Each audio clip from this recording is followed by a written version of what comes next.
स्वागत है आप सभी का स्वराज आईएएस के इस डिजिटल प्लेटफॉर्म में। और मैं क्रांति सर आपके लिए फिर से ले आया हूं वस्तुनिष्ठ प्रश्नों की ये सीरीज, जिसमें हम पर्यावरण और पारिस्थितिकी से संबंधित आपको प्रश्न मैं बताऊंगा। और आज जो है विषय विशेष तौर पर पर्यावरण को लेकर के है। पर्यावरण से संबंधित यहाँ पे प्रश्न है। चलिए इस प्रश्न को हम सॉल्व करते हैं और डिटेल इसका एक्सप्लेनेशन भी मैं दूंगा जो आपके काफी काम आएगा। चलिए तो देखिए, आपके पास ए बी सी डी 4 विकल्प दिए गए हैं और प्रश्न कह रहा है कि पर्यावरण से अभिप्राय है। तो चलिए पढ़ते हैं क्या अभिप्राय है। पहला बोल रहा है भूमि, जल, वायु, पौधों एवं पशुओं की प्राकृतिक दुनिया जो इनके चारों ओर अस्तित्व में है।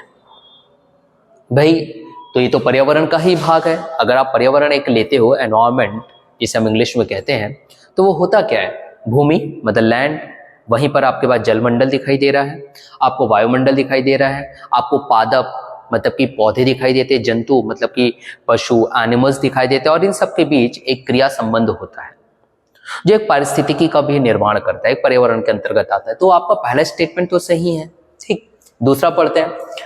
उन संपूर्ण दशाओं का योग जो व्यक्ति को एक समय बिंदु पर घेरे हुए होती है। उन संपूर्ण दशाओं का योग जो एक व्यक्ति को एक समय बिंदु पर घेरे हुए होते हैं। अब इसका मतलब क्या हुआ? पहले तृतीय में समझा देता हूं। भौतिक, जैविकीय एवं सांस्कृतिक तत्वों की अंतः क्रियात्मक व्यवस्था जो अंतः संबंधित होते हैं। देखिए, जब यहाँ पे पर्यावरण की बात चल रही है तो आप समझ सकते हो वहां पर फिजिकल वर्ल्ड की भी बात चलेगी, चाहे आप भौतिक चीजों को ले लीजिए। अब भौतिक चीजों से संबंधित जैसे कि उदाहरणतः यहाँ पर बात की जा सकती है जो आपको दिखाई दे रहा है, जैसे खनिज तत्व हो गए, ऐसे कई चीजें हो गई जो मृदा से खुद पौधे ले लेते हैं। वो सभी चीज जो आपको दिखाई दे सकती है, जिसे आप टच कर सकते हो, भौतिक चीजों में आएगी, तो पर्यावरण के अंतर्गत आएगा। आप जैविकीय मतलब कि पादप से संबंधित कर रहे हो, जैविकीय मतलब यहाँ पर पशुओं से संबंधित भी बात हो रही है, और उनके बीच कहीं ना कहीं एक सांस्कृतिक तत्व होते हैं जो इंटरडिपेंडेंट होते हैं। तो आपके पास ये सी भी सही है, और बी की अगर हम बात करें तो वो इन्हीं सभी कंडीशंस की बात कर रहा है जो मानव जीवन को कहीं ना कहीं प्रभावित करते हैं। इसका मतलब कि आपके पास ए, बी और सी तीनों ही सही है, और तीनों ही सही है तो आप किसके साथ जाओगे? कॉमन सेंस है फिर तो हमारे पास कि हम डी के साथ जाएंगे, उपर्युक्त सभी। तो ये एक पर्यावरण का पूरा एक परिभाषा ही है जो आपको समझना है। ठीक, चलिए आगे बढ़ते हैं हम फिलहाल अपने अगले प्रश्न की ओर। क्या कह रहा है? दूसरा प्रश्न, नीचे 2 कथन दिए गए हैं जिनमें एक को कथन ए तथा दूसरे को कारण आर कहा गया है। कथन और कारण आपके पास दिया गया है, और ये कह रहा है नीचे दिए गए कूटों में से सही उत्तर चुनिए। अब यहाँ पे 4 विकल्प आपके पास दिए रहेगा। विकल्प ए की अगर मैं बात करूं तो एक में कहेगा कि ए और आर दोनों ही सही हैं, और जो आर जो है वो ए का सही व्याख्या करता है। तो दूसरा दिए रहेगा कि ए और आर दोनों ही सही है, परंतु आर जो है वो ए की व्याख्या नहीं करता। तीसरा कह सकता है, जो विकल्प रहता है प्रायः यही विकल्प रहता है, इसमें कोई बदलाव नहीं होता विद्यार्थियों, कोई बदलाव नहीं होता। तीसरा विकल्प रहता है ए सही आर गलत, और चौथा विकल्प रहता है कि ए गलत आर सही। बस यही रहता है यहाँ पर जो फिक्स है। यहां पर आपको सोचने की आवश्यकता नहीं है। आपको जो सोचने की आवश्यकता है वो इन दोनों पर। अब ऐसे प्रश्नों को आप हल कैसे करोगे? बहुत आसान। ऐसे प्रश्नों को हल करने के लिए आप सबसे पहले इस कथन को पढ़िए। कथन को पढ़ने के बाद बीच में हम क्योंकि लगा देंगे। चलिए पढ़ते हैं क्या कह रहा है। सतत विकास मानव समाज के कल्याण हेतु महत्वपूर्ण है। तो बात बिल्कुल सही है भाई। सतत विकास की अगर बात किया जाए, यहाँ पर सस्टेनेबल डेवलपमेंट की बात चल रही है, तो उसका होता क्या है कि वर्तमान में आप पर्यावरणीय या फिर भौतिक चीजों का इस्तेमाल ऐसे करो कि भविष्य में भी वह बचा रहे और वर्तमान की भी पूर्ति हो सके। इसका मतलब ये होता है, तो मानव विकास से संबंधित हुआ। तो पहला कथन जो आपका सही है, तो जहां जहां विकल्प आपका ए सही है वो आप 3 स्टेटमेंट में से एक चुन सकते हो। देखो, ए तथा आर दोनों सही है तो ए ये भी आ सकता है, ए तथा आर दोनों सही ये भी आ सकता है, सी ए सही है, इसमें डी कट जाएगा आपका। मतलब कि चौथा विकल्प जो है वो आसानी से आप इसे काट सकते हो। चौथा विकल्प ये तो कट गया। अब बचा आपके पास 3। क्यों? क्योंकि मैं आपको एग्जैक्ट रीजन में पहुंचाने की कोशिश कर रहा हूं, जिसे हम बोलते हैं एलिमिनेशन राउंड। अब ऐसे इस्तेमाल करने के लिए आप यहाँ पे क्योंकि लगा दीजिए। क्योंकि क्यों क्या पढ़ा हमने? देखिए फिर से मैं रिपीट करो, क्या पढ़ा हमने? हमने पढ़ा कि सतत विकास मानव समाज के कल्याण हेतु महत्वपूर्ण है, क्योंकि लगाइए बीच में, क्योंकि सतत विकास से अभिप्राय ऐसे विकास है जो भावी पीढ़ियों की जरूरतें पूरी करने की योग्यता को प्रभावित किए बिना वर्तमान समय की आवश्यकता पूरी करता है। तो ये तो सतत विकास का ही एक्सप्लेनेशन है, सतत विकास का ही परिभाषा है। It's all about the sustainable development. तो भाई ए भी सही है, आर भी सही है, और आर जो है ए की सही व्याख्या करता है। अब तो इसका मतलब क्या है, सही व्याख्या करता है, तो जो सही व्याख्या नहीं करता वो रॉन्ग हो जाएगा। डी तो आपने वैसे ही गलत बता दिया था, ठीक है। सी भी गलत हो जाएगा क्योंकि आर गलत है बोल रहा है। बी भी गलत हो गया आपका क्योंकि वो व्याख्या नहीं करता बोल रहा है। तो आप किसके साथ जाओगे, आप ए के साथ जाओगे क्योंकि आर जो है ए की सही व्याख्या करता है। क्लियर हुआ ये चीजें। चलिए देखिए, अगर आपको यहाँ पर ना कोई परेशानी आती है तो आप क्या करो, हमारी इसी चीजों को फास्ट फॉरवर्ड करके 1 से 2 बार समझिए, क्योंकि कई बार ऐसे कॉन्सेप्चुअल चीजें होती है जो स्टूडेंट्स को समझने में थोड़ी प्रॉब्लम आती है। हम आपके स्टेज को, हम आपके जिस उम्र पर आप अभी तैयारी कर रहे हैं, आपके अनुभवों को लेकर के हम बाकी बातें बहुत बेहतर समझते हैं। इसलिए विद्यार्थियों को एक ही वीडियो को किसी भी रेस्पेक्टिव टीचर्स का जो आप जहां से आप अध्ययन कर रहे हो उसे 1 से 2 बार आप देखिए, तो आपको पूरी बातें समझ में आ जाएगी और उसे नोट डाउन कर सकते हैं, स्क्रीनशॉट ले लीजिए। ठीक, चलिए आगे बढ़ते हैं। फिलहाल हम देखिए क्या कह रहा है, धारणीय विकास किसके उपयोग के संदर्भ में अंतर पीढ़ीगत संवेदनशीलता का विषय है। धारणीय विकास, अब यहां पे जो धारणीय विकास बोल रहा है ये सस्टेनेबल डेवलपमेंट ही है, ठीक है। सतत विकास जिसे हम कहते हैं, 4 विकल्प आपके पास दिए गए हैं।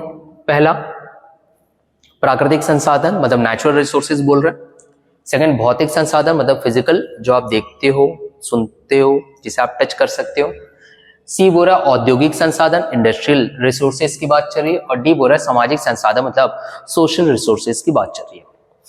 अब जब हम सस्टेनेबल डेवलपमेंट की बात करते हैं और उसकी परिभाषा को अगर हम ध्यान दें तो विशेष तौर पर आपको यह पता चलेगा कि सतत विकास हो या धारणीय विकास हो या सस्टेनेबल डेवलपमेंट हो, ये एक्चुअल में प्राकृतिक संसाधनों की ही बात करता है, जिसका वर्तमान में आप इस तरीके से उपयोग में लाओ कि भविष्य के लिए भी वो संचित रहे। उदाहरण के तौर पर कोयले का खनन किया जाता है, मान लीजिए ताप विद्युत के लिए, तो आप कोयले का इतना भी इस्तेमाल ना करो कि ताप विद्युत आज वर्तमान में तो बन जाए परंतु भविष्य में ताप विद्युत बनाने के लिए आपके पास कोयला ही ना बचे।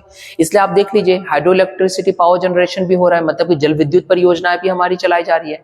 उसका एक कारण ये सतत विकास ही है। समझ में आया? इसका मतलब ये किस पर फोकस करता है, इसका मतलब ये हुआ कि ये मेनली फोकस करता है प्राकृतिक संसाधनों पर। I think it's all clear about this question. मेरे ख्याल से सारी चीजें अब आपको क्लियर हो गई। ठीक, चलिए बढ़ते हमारे अगले प्रश्न की ओर। क्या कह रहा है चौथा प्रश्न? अब देखिए चौथा प्रश्न कह रहा है वर्षा की मात्रा निर्भर करती है। 4 विकल्प आपके पास दिए गए हैं। पहला हवा के दबाव पर, बी बोल रहा है वायुमंडल में नमी पर, सी बोल रहा है जल चक्र पर और डी बोल रहा है तापक्रम पर। अब देखिए वर्षा की मात्रा, भाई वर्षा मतलब पानी का गिरना। पानी का गिरना कहां से? बादलों से गिरना। बादलों से पानी का गिरना, इसका मतलब पहले बादलों का निर्माण होना, और बादलों का निर्माण होने के लिए आपके संघनन क्रिया होती है। और संघनन क्रिया में होती क्या है? ऐसी जल जो जल क्षेत्र से वाष्प होकर के वायुमंडल पर पहुंची है, और वायुमंडल में पहुंच करके जो वो वाष्पित जल जो है एक पर्टिकुलर विशेष तापमान पर पहुंचेगी, जहां पर उसे थोड़ा तापमान में गिरावट होगी, और गिरावट होने के बाद उसी के चलते बादलों का निर्माण होगा और वही फिर वर्षा की बूंदें बन करके नीचे गिरती है। इसका मतलब यहां पर आपके पास दिखाई देता है कि वर्षा की मात्रा पूर्णतः जो निर्भर करती है, हर एक स्टेप में आपको दिखाई दे रहा था वायुमंडल में नमी का होना, वही वाष्पित कण, वाष्पित जल के कण। समझ में आया? तो आप किसके साथ जाओगे? मुख्यतः वायुमंडल में नमी पर, क्योंकि यही नहीं होगा तो बादलों का निर्माण नहीं होगा। बादलों का निर्माण नहीं होगा ताप पर निर्भर होकर के, तो आप जान रहे हो वहां पर बारिश नहीं हो पाएगी बूंदों के तौर पर, या फिर बहुत ही ज्यादा ठंडी क्षेत्र है तो वहां पे ओले बरसते हैं या फिर बर्फबारी होती है।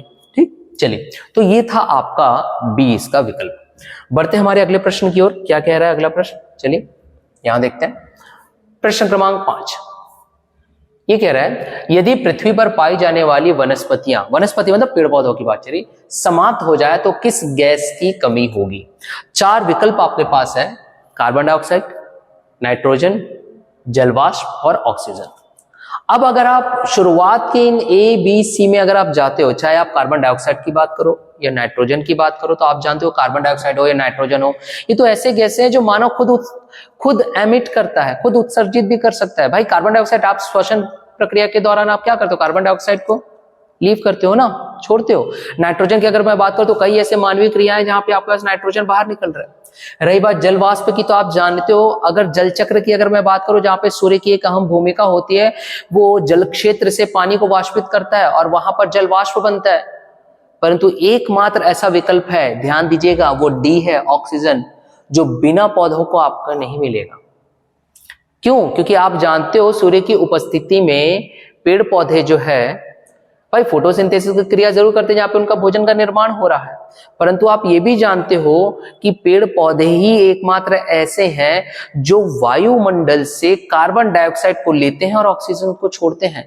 और अगर आज आपके पास पेड़ पौधे ही समाप्त हो जाए ना, तो यही एकमात्र विकल्प डी है जो आपको दिखाई ही नहीं देगा, जो मानव के जीवन के लिए एक आधारभूत गैस है। तो आप किसके साथ जाओगे? डी के साथ जाओगे। समझ में आ गया आपको? चलिए अगले प्रश्न की ओर चलते हैं। देखिए पर्यावरण से संबंधित जो प्रश्न है ना, वो इसी प्रकार के ही रहते हैं, कंसेप्चुअल क्वेश्चंस होते हैं, काफी अच्छे रहते हैं और ये आपके इर्द गिर्द ही घूम रहे होते हैं, इसलिए इसको पर्यावरण कहा जाता है। तो आपको जरूरत क्या, किस चीज की जरूरत है? सिर्फ और सिर्फ अपने आसपास की चीजों को समझने की। तो पर्यावरण के जो प्रश्न है वो आपसे आसानी से बन जाएंगे। ठीक, अब देखिए क्या कह रहा है, पर्यावरण अपकर्ष से अभिप्राय क्या है? अब देखिए यहाँ पे अपकर्ष मतलब कि डिग्रेडेशन की बात चल रही है, इंग्लिश में आप उसको डिग्रेडेशन बोलते हो, एनवायरमेंट डिग्रेडेशन, मतलब कि कहीं ना कहीं पर्यावरण का ह्रास हो रहा है, डिग्रेडेशन, अपकर्ष। तो देखते हैं हमारे पास क्या कह रहा है। 4 विकल्प है। ए कह रहा है पर्यावरणीय गुणों का पूर्ण रूप से निम्नीकरण होना। मैंने अभी बताया पर्यावरण अपकर्ष मतलब उसका डिग्रेडेशन होना, मतलब ह्रास होना। भाई ह्रास कब होगा? जब पर्यावरणीय जो गुण है वो निम्न वैल्यू में जा रही है। तो भाई पहला भी आपका स्टेटमेंट सही हो गया। दूसरा, मानवीय क्रियाकलापों से विपरीत परिवर्तन लाना। भाई बिल्कुल बात सही है। कुछ मानवीय क्रियाएं ऐसी भी होती है जो पर्यावरण को नुकसान पहुंचाती है। उदाहरण के तौर पर क्लोरोफ्लोरोकार्बन अगर आज उत्सर्जित हो रहा है पर्यावरण में, तो मानवीय क्रियाओं के अंतर्गत ही आप ले सकते हो। भाई आप कई प्रदूषण करने वाले गैसों को आप छोड़ो, जैसे गाड़ियां आप चला रहे हो तो आप प्रदूषित कर रहे हो पर्यावरण को, तो दूसरा भी आपका सही है। तीसरा, पारिस्थितिकीय विभिन्नताओं के परिणाम स्वरूप पारिस्थितिकीय असंतुलन। भाई पारिस्थितिकीय विभिन्नताएं मतलब यहाँ पे इकोलॉजिकल सिस्टम में जिस प्रकार से आपके पास डाइवर्सिटी दिखाई देती है, उसमें जो पेड़ पौधे जीव जंतुओं के बीच और भौतिक चीजों के बीच या फिर अजैविक चीजों के बीच और जैविक चीजों के बीच जो एक संबंध है, उस संबंध, उस साइकिल को कहीं ना कहीं डिस्टर्ब कर दिया जाता है। अगर मैं मानवीय क्रियाओं के उदाहरण के तौर पर अगर बात करूं तो वो क्या है? पर्यावरणीय ह्रास है, पर्यावरणीय अपकर्ष है या डिग्रेडेशन है। तो इस हिसाब से आपका ए बी सी तीनों सही है। तो अब आप किसके साथ जाओगे? भाई आप जाओगे विकल्प डी के साथ, उपयुक्त सभी। क्लियर हुआ? चलिए तो फिर बढ़ते हैं हमारे अगले प्रश्न की ओर। जब आपको सारी चीजें क्लियर हो रही है तो देखिए प्रश्न क्रमांक 7 क्या कह रहा है। निम्न में से किस एक का संबंध पर्यावरणीय सुरक्षा से नहीं है? Which is not related to the safety of environment. अब 4 विकल्प आपके पास दिए गए हैं, इसको थोड़ा सा कंसेप्चुअल क्वेश्चंस में लाया हूं, इसको समझने की आप कोशिश करिएगा। हो सकता है जब मैं इसे कह रहा हूं तो बहुत सारे विद्यार्थियों को समझने में थोड़ा समय जरूर लग रहा होगा, पर इसका भी तो विकल्प आपके पास है। भाई वीडियो हमने अपलोड कर दिया है, आप इस वीडियो को एक बार नहीं कई बार आप देखिए, धीरे धीरे सुनिए, फास्ट फॉरवर्ड करके या फिर स्लो करके, और चीजें आपको समझ में आ जाएगी। कॉन्सेप्ट आपके माइंड में बैठना बहुत जरूरी है। फिलहाल अपने प्रश्न को हम देखते हैं। निम्न में से किस एक का संबंध पर्यावरणीय सुरक्षा से नहीं है? अब अगर मैं धारणीय विकास की बात करूं, भाई धारणीय विकास मतलब सस्टेनेबल डेवलपमेंट, सतत विकास। और सतत विकास तो अपने में ही यह परिभाषित करता है कि आप पर्यावरण में मिलने वाले प्राकृतिक संसाधनों का वर्तमान में ऐसा इस्तेमाल करो कि वर्तमान की भी पूर्ति हो सके, भविष्य के लिए भी संरक्षित हो। तो भाई ये तो पर्यावरणीय सुरक्षा से संबंधित हुआ ही। तो हम धारणीय विकास को तो ले ही नहीं सकते। तो विकल्प ए को तो आप ऐसे ही कट कर दीजिए कि भाई हमारी फिलहाल इसकी रिक्वायरमेंट नहीं है, आवश्यकता नहीं है। सेकंड पढ़ते हैं, गरीबी को कम करना। अब गरीबी को कम करना मैं थोड़ी देर बाद बताता हूं। सी देखते हैं, वातानुकूलन। वातानुकूलन एसी का इस्तेमाल आप करते हो, तो अब आप मुझे बताओ, जब आप एसी का इस्तेमाल करो वातानुकूलित वातावरण बनाए रखने के लिए, तो आप जानते हो इससे उत्सर्जित ऐसी कई गैस हैं जो पर्यावरण को नुकसान पहुंचाते थे। प्रत्यक्ष तौर पर प्रभाव दिख रहा है आपका, ठीक वैसे जैसे धारणीय विकास का प्रत्यक्ष तौर पर प्रभाव था पर्यावरणीय सुरक्षा से संबंधित, तो वातानुकूलन का भी क्या है, पर्यावरण सुरक्षा से संबंधित प्रत्यक्ष प्रभाव दिख रहा है। तो यहाँ पे क्या बोला, निम्न में से किस एक का संबंध पर्यावरणीय सुरक्षा से नहीं है? तो ये तो आपका है भैया, ज्यादा वातानुकूलित इस्तेमाल अगर करते हो तो पर्यावरण को नुकसान पहुंचाता ही है प्रत्यक्ष तौर पर। डी हम देखते हैं, कागज के थैलों का प्रयोग। अब इसका भी प्रत्यक्ष तौर पर पर्यावरणीय सुरक्षा से है संबंध। कैसे? अगर आप कागज के थैलों का इस्तेमाल नहीं करोगे तो आप पॉलीथीन के थैलों का इस्तेमाल करोगे, और पॉलीथीन से बना हुआ थैला क्या होता है, नॉन बायोडिग्रेडेबल, जिसका अब घटक भी उसका विघटन नहीं कर पाता। तो वो क्या करता है, जिस मिट्टी में दब गया रहता है उस मिट्टी की उर्वरता समाप्त कर रहा होता है। एक उदाहरण के तौर पर मैं बात कर रहा हूं, तो कहीं ना कहीं सुरक्षा से डायरेक्ट जुड़ा हुआ है। तो आप डी को भी नहीं लोगे, अब बचा क्या अब आपका बी। मैंने ऐसा क्यों सुना, ये था आपका एलिमिनेशन राउंड। इसे समझने की कोशिश करिए माय डियर। देखिए, इस ए, सी और डी के बारे में हम फिर भी सोच सकते थे, मगर गरीबी कम करने को सोचना रहा, गरीबी कम करना ये कैसे इससे संबंधित होगा, ये विद्यार्थियों को जरा ना थोड़ा कंफ्यूज जरूर करता है, इसलिए मैंने ये चीज क्लियर किया। अब देखिए, गरीबी कम करना ना प्रत्यक्ष अप्रत्यक्ष दोनों से ही संबंधित है भाई पर्यावरणीय सुरक्षा से। कैसे? अगर व्यक्ति गरीब है तो घर में चूल्हा जलाने के लिए जिस ईंधन का प्रयोग करेगा वो लकड़ी या कोयला, उदाहरण के तौर पे बता रहा हूं, और जलने वाली लकड़ी हो या कोयला हो पर्यावरण को नुकसान पहुंचाएगा, कार्बन डाइऑक्साइड निकालेगा, अनबर्न कार्बन हुआ। देखिए कैसे संबंधित है, अप्रत्यक्ष तौर पर।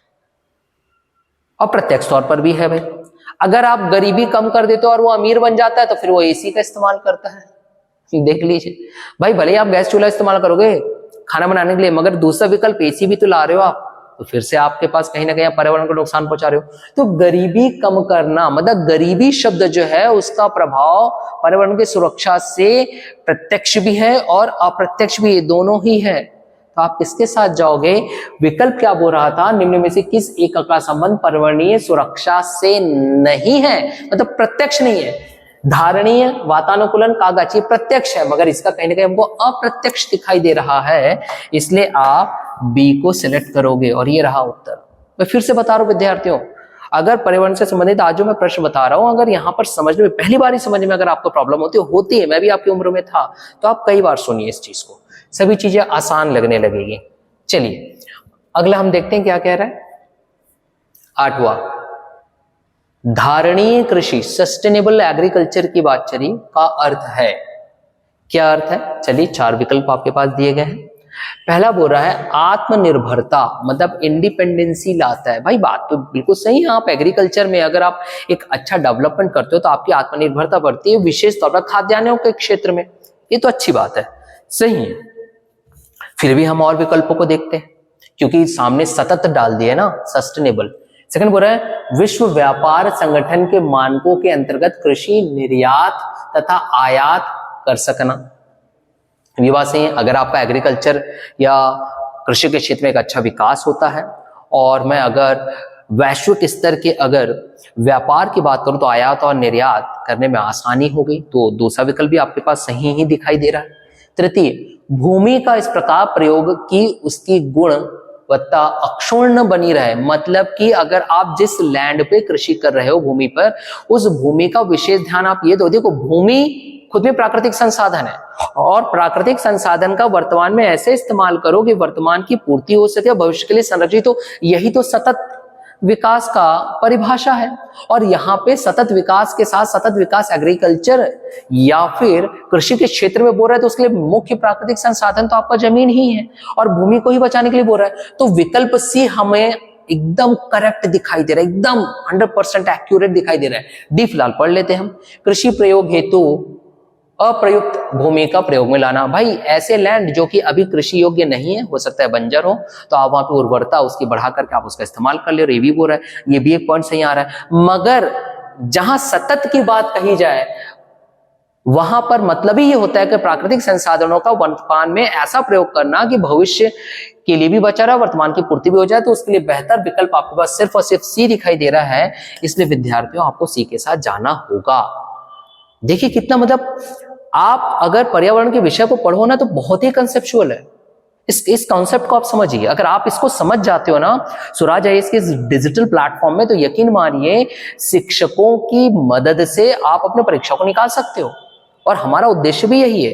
इसलिए हम अलग अलग विषयों के इस प्रकार के वस्तुनिष्ठ प्रश्न आपके लिए ले आ रहे हैं, साथ ही साथ कुछ और सीरीज भी आ रही है। ठीक, चलिए फिलहाल मैं अपने लेक्चर को आगे बढ़ाता हूं। क्या कह रहा है देखिए, 9वां प्रश्न, वर्तमान में जनसंख्या के सुखों का परित्याग किए बिना भविष्य के लिए ऊर्जा तथा अन्य संसाधनों की बचत निम्न में से कौन सी अवधारणा की परिभाषा है?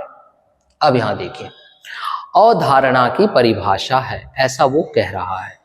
4 विकल्प आपके पास दिए गए हैं, और अगर हम विशेष तौर पर इस लाइन को पढ़े तो वो क्या कह रहा है, वर्तमान में जनसंख्या के सुखों का परित्याग किए बिना भविष्य के लिए ऊर्जा तथा अन्य संसाधनों की बचत। अगर आप ध्यान दोगे ना तो ये लाइन ये कह रहा है कि आपके पास जो कुछ भी प्राकृतिक संसाधन दिए गए हैं आप उसका वर्तमान में ऐसा इस्तेमाल करो कि आपकी जो उपलब्ध जनसंख्या है उनका डिमांड भी पूरी हो जाए और भविष्य के लिए भी संरक्षित रहे। तो ये क्या कह रहा है, आप ही मुझे बताओ ना क्या कह रहा है। अब आपको क्लियर हो गया होगा कि सतत विकास की बात कर रहा है सतत विकास की, सस्टेनेबल डेवलपमेंट की, और सतत विकास या सस्टेनेबल डेवलपमेंट की बात कर रहा है तो आपके पास एकमात्र शब्द आता है वो है संपोषणीय विकास। इसका उत्तर होगा संपोषणीय विकास। याद रखेंगे जब हम सतत विकास की बात करते हैं तो आपके पास एक ब्रंटलैंड रिपोर्ट आया था, जो कि ब्रंटलैंड की अध्यक्षता में कमीशन बैठाई गई थी, और 1987 में इन्होंने अपना रिपोर्ट दिया था अवर कॉमन फ्यूचर के अंतर्गत, और वहां पर ये सतत विकास जैसे शब्द को इस्तेमाल किया जा रहा है। ये सब उनसे संबंधित है जो आप पढ़ रहे हो सब। ठीक, चलिए फिलहाल पढ़ा जाए आगे। आज का आखिरी प्रश्न हमारा, आखिरी प्रश्न क्या कह रहा है यहां देखते हैं। यहां देखिए, समाचारों में कभी कभी दिखने वाले एजेंडा 21 के संदर्भ में निम्नलिखित कथनों पर विचार कीजिए। एजेंडा 21 देखते हैं क्या कह रहा है। यह धारणीय विकास के लिए एक वैश्विक कार्य योजना, धारणीय विकास मतलब कि सतत विकास, सस्टेनेबल डेवलपमेंट। ठीक, सेकंड बोल रहा है 2002 में जोहान्सबर्ग में हुए धारणीय विकास पर विश्व शिखर सम्मेलन में इसकी उत्पत्ति हुई। 2 दिए गए हैं, उपयुक्त कथनों में से कौन सा से सही है। मैंने कई बार बोला विद्यार्थियों, जब कभी ऐसा सही है बोल रहा है आप उसको हाईलाइट कर लो, सही है या सही नहीं है, ताकि एग्जाम पॉइंट में आप कंफ्यूज ना हो और जल्दबाजी में सही है चुनने बोले आप सही नहीं है चुनना लो। और यहां पर आपके 4 विकल्प दिए गए हैं। हम अपनाएंगे एलिमिनेशन राउंड। अब एलिमिनेशन राउंड को अपनाने के लिए देखो क्या हो रहा है, समाचार में कभी कभी दिखने वाले एजेंडा 21 के संदर्भ में निम्नलिखित कथनों पर विचार कीजिए।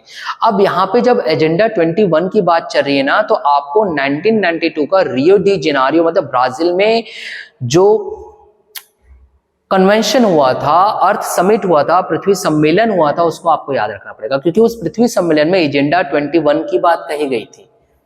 ठीक है, और ये एजेंडा 21 में विशेष तौर पर सतत विकास की बात कही गई थी। मतलब कि आपके पास स्टेटमेंट 1 तो सही है। अब अगर स्टेटमेंट 1 सही है तो जहां जहां 1 आ रहा है हम उसको लेंगे, मतलब बी वाला तो आपका कट गया क्योंकि केवल 2 बोल रहा है, और डी भी कट गया क्योंकि ना तो एक ना ही 2 बोल रहा है। तो देखिए कितना आसान हो जाता है आपका।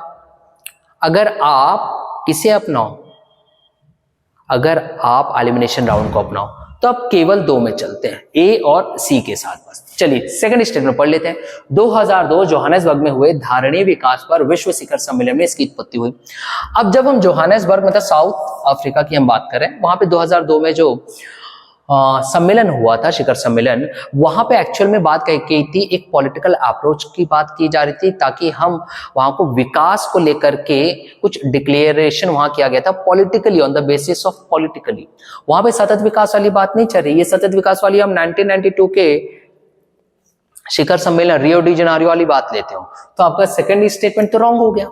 अब अगर सेकंड स्टेटमेंट आपका रॉन्ग हुआ तो अब बताओ आप सी तो लोगे नहीं, क्योंकि एक और दो दोनों बोल रहे हैं, तो आप जाओगे किसके साथ? ए के साथ। तो ये खासियत होती है जब आप अपनाते हो एक धारणा जिसको कहते हैं हम एलिमिनेशन राउंड। तो ऐसे ही वीडियो लेकर के मैं आता रहूंगा, तब तक के लिए आप सभी का हैव अ नाइस डे।